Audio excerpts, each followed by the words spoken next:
Gago! Tanga! Inutil! Tarantado!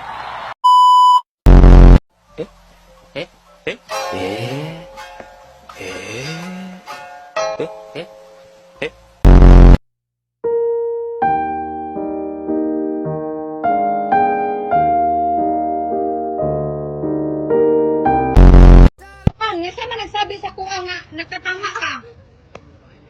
Ha? Nakatama ka wala? Nakatama ba ka wala?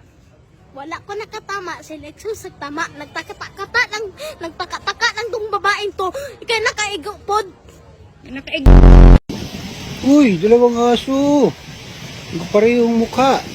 Tanungin ko to kung magkapatid ba. Magkapatid yan, dalawa? Oo, magkapatid kayo? Oo nga, magkapatid nga. Yan mga idol, maganda yung umaga natin ngayon kasi naubos yung pandesal natin, no? Ayan. Wala na, ubos na. So, hindi matumal ngayon. Maganda yung bilihan ngayon mga idol. Gusto mo to? Opo. Mabay ko, buka muna. Baay, pubo, anin, tito, balo, siyam, balot, pen.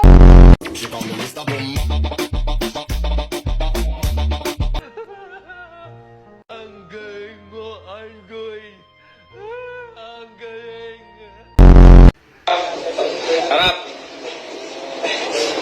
Wais ka. Ayos mo yung mukha mo. Utang ina mo, babatak-batak kasi. Ayusin mo! Ngayon pinapalaya na kita. Pwede na lang tayo, okay? Sorry nga pala.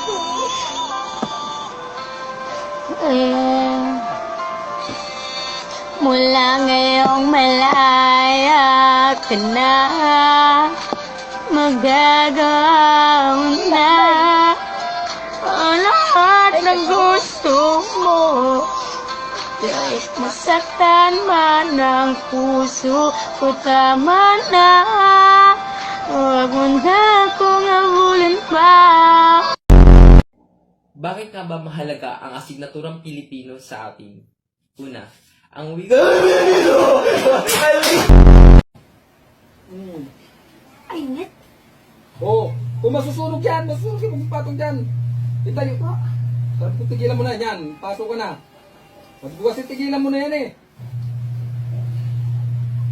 Ako na lang, ma'am. Mamaya yan, ako na lang. Kung bibitaw ng mahinahon ako ba'y Ang babaeng di marunong magluto ay maghanap ng lalaking di marunong kumain. Ako'y nananagoy, puso ko ay nabiak. Wasak na wasak, ang puso ni Junjun asak. Inaamin ko noon na minahal ko na siya, pero ngayon din binabawi ko na.